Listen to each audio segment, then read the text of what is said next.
नमस्कार दोस्तों।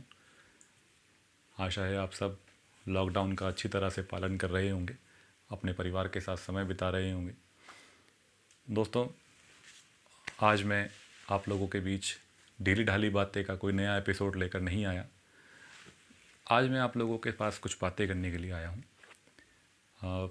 दोस्तों, हमने जो 7 एपिसोड ढीली ढाली बातें के बनाए, आपने दोनों बाहें फैलाकर उनका स्वागत किया और मैंने 3 से 4 मेरे जो निजी व्हाट्सएप ग्रुप हैं उन पर ही अपने मित्रों की, अपने जो मेरे जो बहुत ख़ास लोग हैं उनको मैंने वो वीडियोस भेजे ताकि उनकी प्रतिक्रिया मुझे मिले कि वो इसके बारे में क्या सोचते हैं, या मुझे आगे बढ़ना चाहिए, या यूट्यूब आदि जो सोशल साइट्स हैं उन पर उन्हें डालना चाहिए या नहीं। लेकिन मेरे कुछ मित्र, जैसे ख़ास तौर पे शशांक जो मेरा मित्र है मुंबई से, उसने उसे राष्ट्रव्यापी कर दिया। एक नेशनल न्यूज़ चैनल पर उसने उसे भेजा और वहाँ से भी मेरे पास कॉल आया और उन्होंने मुझे बुलाया, लेकिन मैं नहीं गया। लॉकडाउन भी आ गया। खैर, वो अलग विषय है।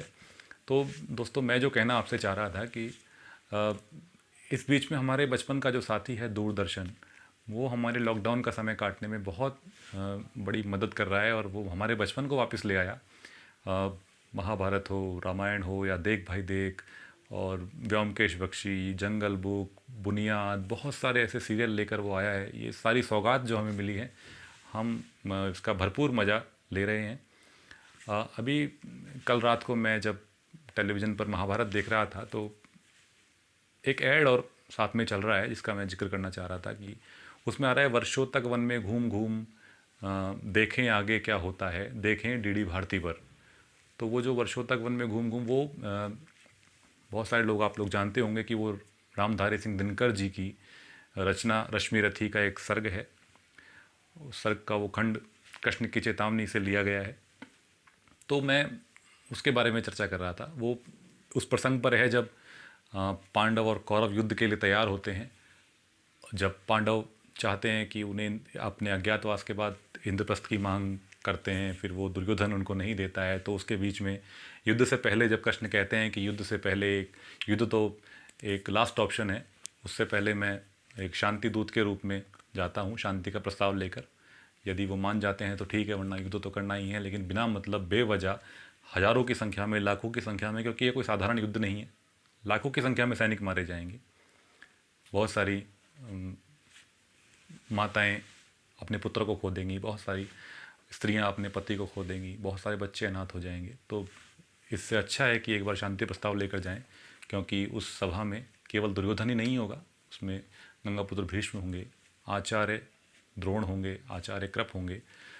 तो उसके बारे में वो प्रसंग जो रामधारी जी ने लिखा।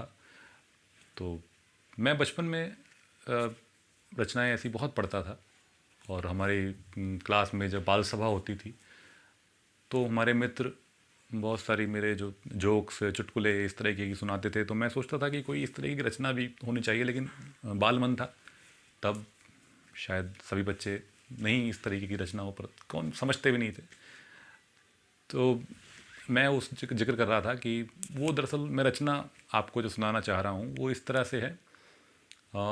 वर्षों तक वन में घूम घूम, बाधा विघ्नों को चूम चूम, सह धूप घाम पानी पत्थर, पांडव आए कुछ और निखर, सौभाग्य न सब दिन होता है, देखें आगे क्या होता है। मैत्री की राह दिखाने को, जग को सुमार्ग पर लाने को, दुर्योधन को समझाने को, भीषण विध्वंस बचाने को, भगवान हस्तिनापुर आए, पांडव का संदेशा लाए। क्या दो न्याय अगर तो आधा दो, यदि इसमें भी कोई बाधा हो तो दे दो केवल 5 ग्राम। रखो अपनी धरती तमाम, हम उसी में खुशी से खाएंगे, परिजन पर असी न उठाएंगे। किंतु दुर्योधन वह भी दे न सका, आशीष समाज की ले न सका, उल्टे हरि को बांधने चला, जो था असाध्य साधने चला। जब नाश मनुज पर छाता है, पहले विवेक मर जाता है।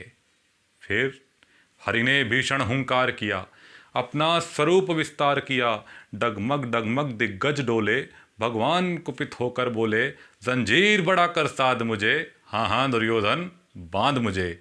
ये देख गगन मुझ में लय है, ये देख पवन मुझ में लय है, मुझ में लय है संसार सकल, मुझ में विलीन झंकार सकल, अमृत फूलता है मुझ में, संघार झूलता है मुझ में, उदयाचल मेरा दीप्त भाल, भूमंडल वक्षस्थल विशाल, भुज परिधि मंद को घेरे है, मैनाक मेरु पग मेरे है, दीप्ते जो ग्रह नक्षत्र निकर, सब हैं मेरे मुख के अंदर, दुर्योधन दृग हो तो दृश्य कांड देख, मुझ में सारा ब्रह्मांड देख, चर अचर जीव जग शर अशर, नश्वर मनुष्य सुर जाति अमर, शतकोटि सूर शतकोटि चंद्र शतकोटि सरित सर सिंधु मंद्र, शतकोटि विष्णु ब्रह्मा महेश, शतकोटि जिष्णु जलपति धनेश, शतकोटि रुद्र शतकोटि काल, शतकोटि दंडधर लोकपाल, जंजीर बड़ा कर सादिने हाँ हाँ दुर्योधन बांधिने, भूलोक अतल पाताल देख, गत और अनागत काल देख, ये देख जगत का आदि सृजन, ये देख महाभारत का रण,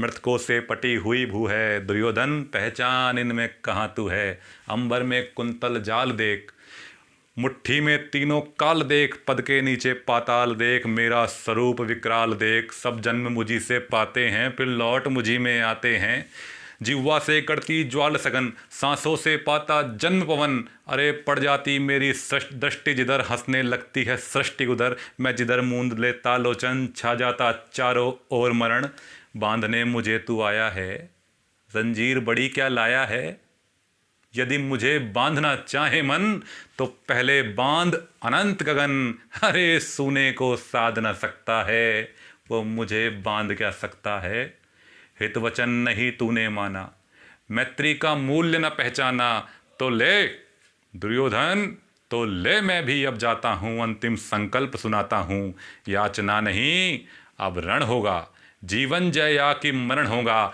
टकराएंगे नक्षत्र निकर, बरसेगी भू पर अग्नि प्रखर, फनशेष नाग का डोलेगा, विकराल काल मुख खोलेगा, दुर्योधन रण ऐसा होगा फिर कभी नहीं जैसा होगा, भाई पर भाई टूटेंगे, विषबाण बूंद से छूटेंगे, वायसगाल सुख लूटेंगे, सौभाग्य मनुज के फूटेंगे, आखिर तू भूशाई होगा, हिंसा का पर्दाई होगा।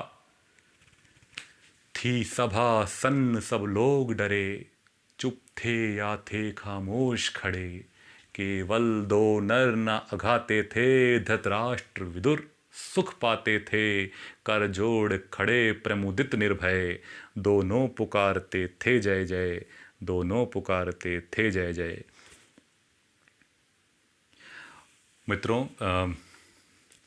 कोई भी उच्चारण में, शब्द में कोई त्रुटि हुई हो या कोई भी शब्द भूला हूँ, उसके लिए मैं क्षमा चाहता हूँ। आज और कल के जो विशेषांक आने वाला है, जो सीरियल महाभारत का आने वाला है, उसमें प्रसंग आएगा, आप सभी उसको ज़रूर देखिएगा।